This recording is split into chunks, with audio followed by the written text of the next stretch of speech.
Mga kababayan, handa na ba kayong sumama sa isang biyahe na puno ng misteryo at kilabot? Sa kwentong ito, ang tahimik na umaga ay magiging simula ng isang nakakapangilabot na karanasan para kay Isabela at ang kanyang kaklaseng si Clarissa. Abangan kung paano magbabago ang isang ordinaryong paghihintay sa bus patungo sa isang serye ng mga pangyayaring magpapakita ng tunay na kulay ng kasamaan.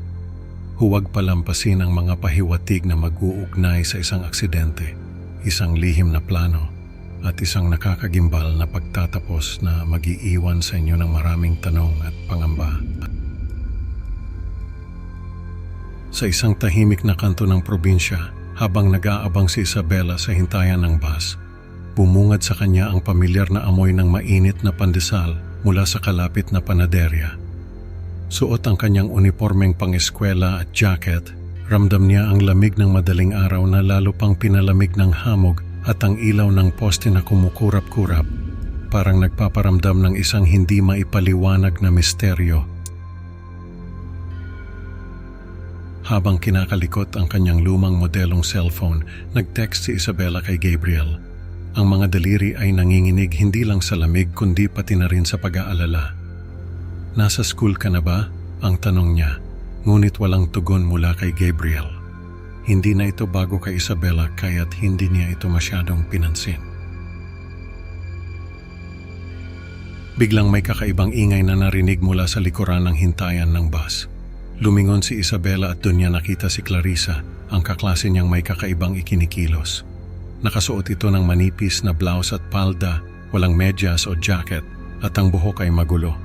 May bakas pa ng lupa sa kanyang sapatos, tila galing ito sa isang lugar na hindi pangkaraniwan.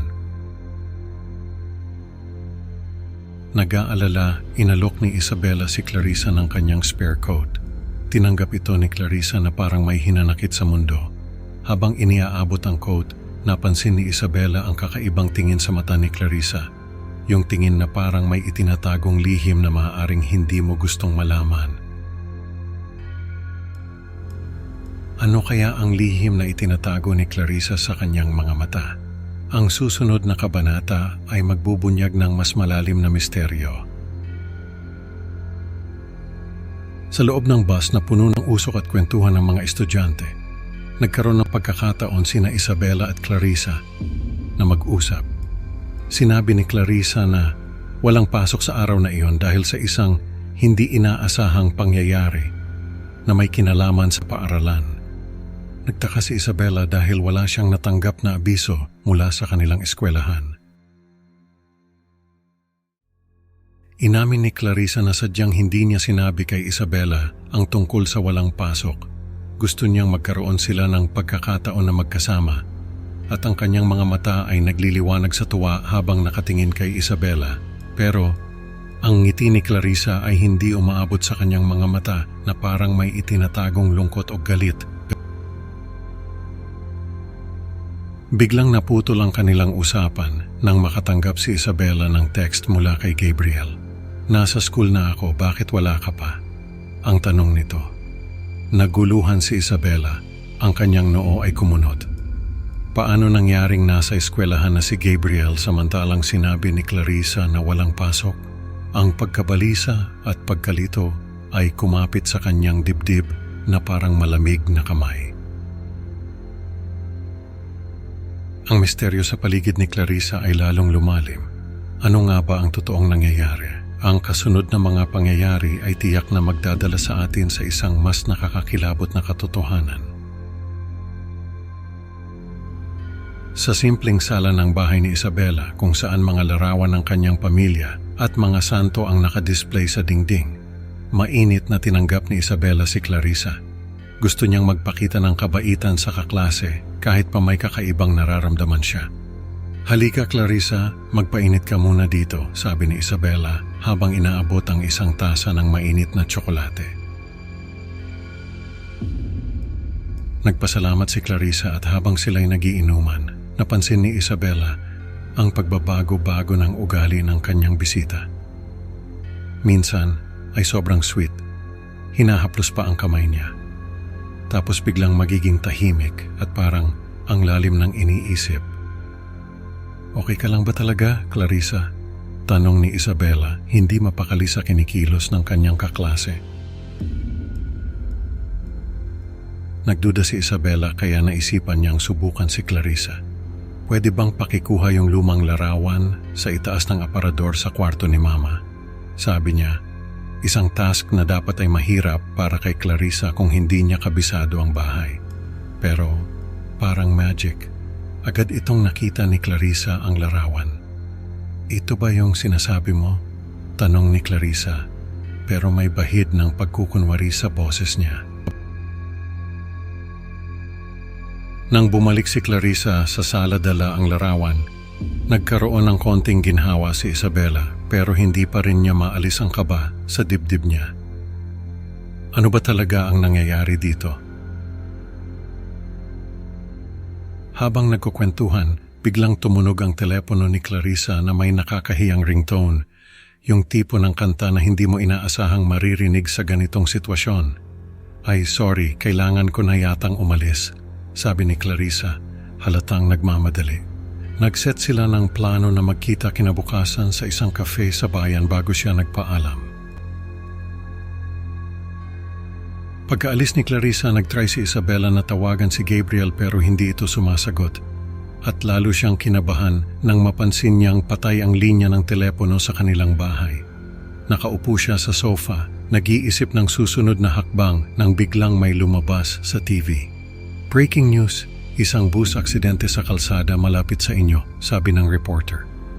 Tila bumagal ang oras habang pinapanood ni Isabela ang footage ng wasak na bus at mga taong nagkakagulo. Kumabog ang kanyang dibdib, takot na baka konektado ito sa bus na sinakyan niya kaninang umaga. Ano nga ba ang koneksyon ng aksidenteng ito sa kakaibang umaga ni Isabela? At saan hahantong ang misteryosong pag-uugali ni Clarissa? Ang mga sagot, unti-unting mabubunyag sa susunod na mga pangyayari. Sa ilalim ng tirik na araw, hindi mapakali si Isabela at nagdesisyong mag-imbestiga. Naglakad siya papunta sa lugar kung saan nangyari ang aksidente. At doon niya nasilayan ang mga durog na salamin at mga bakas ng dugo sa kalsada. Nangingilid ang luha sa kanyang mga mata habang pinagmamasdan ang sira-sirang bus ng kanilang paaralan. Ang bawat piraso ng wasak na bus ay parang sumisigaw ng isang malungkot na kwento. Pagbalik ni Isabela sa bahay, parang binagsakan siya ng langit at lupa. Nang makita niya si Clarissa sa loob ng kanilang sala, tahimik na nakaupo, at tila ba nag-aabang sa kanyang pagdating. Walang kahit anong damdamin ang mababakas sa mukha ni Clarissa, at sa kanyang mga kamay ay may mga bahid na hindi maipaliwanag, parang dugo.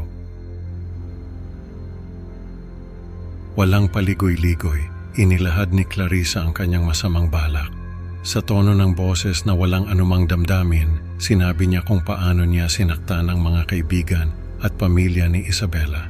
Para bang isang bangungot na hindi siya magising, naramdaman ni Isabela ang lamig na bumalot sa buong katawan niya habang nakikinig sa mga revelasyon ni Clarissa.